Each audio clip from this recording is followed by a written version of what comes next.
పార్టీలో బీసీలకు ప్రాధాన్యతనివ్వాలని ఏఐసీసీ మహేష్ కుమార్ గౌడ్ కు పీసీసీ ఇచ్చిందన్నారు ఆ పార్టీ సీనియర్ నేత జగ్గారెడ్డి. కాంగ్రెస్ అతిపెద్ద పార్టీ అని, ఇందులో ఎవరికైనా పదవులు రావచ్చని చెప్పారు. కాంగ్రెస్ లో ఫ్రీడమ్ ఉంటుందన్నారు. బీజేపీలో స్టేట్ ప్రెసిడెంట్ కావాలన్నా కష్టమేనన్నారు. ఇక బీఆర్ఎస్ ప్రాంతీయ పార్టీ అని, అందులో పార్టీ స్టేట్ ప్రెసిడెంట్ ఎవరికీ దక్కదని చెప్పారు.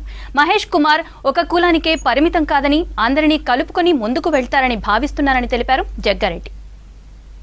రాష్ట్రంలో సీఎంగా రెడ్డి సామాజిక వర్గం ముఖ్యమంత్రిగా రేవంత్ రెడ్డి గారు ఉన్నారు కాబట్టి ఈ మూడు కులాలలో ప్రాధాన్యం ఎవరికన్నా ఇవ్వాలి అనే ఒక ఆలోచనతో చేసిన తర్వాత ప్రధానంగా ఎన్ఐసిఐ నుంచి యూత్ కాంగ్రెస్ నుంచి మరి అంచెలంచెలుగా ఒక సామాన్య కార్యకర్తగా మరి కాంగ్రెస్ పార్టీలో ఎన్ఐసిఐ యూత్ కాంగ్రెస్ నుంచి ఒక సామాన్య కార్యకర్తగా మరి నాతోటి సర్జన్గా మరి వర్కింగ్ ప్రెసిడెంట్గా కూడా ఉండే, మరి కోఆర్డినేషన్ చైర్మన్గా కూడా ఉండే, ప్రధానంగా ఒక బీసీ సామాజిక వర్గానికి సంబంధించిన ఒక సామాన్య కార్యకర్తగా, ఒక నాయకుడుగా ఈరోజు అక్కడ సోనియా గాంధీ గారు, రాహుల్ గాంధీ గారు, ఖార్గే గారు, ప్రియాంక గాంధీ గారు ప్రస్తుతానికి బీసీ సామాజిక వర్గానికి ఇవ్వాలని ఒక ఆలోచనతో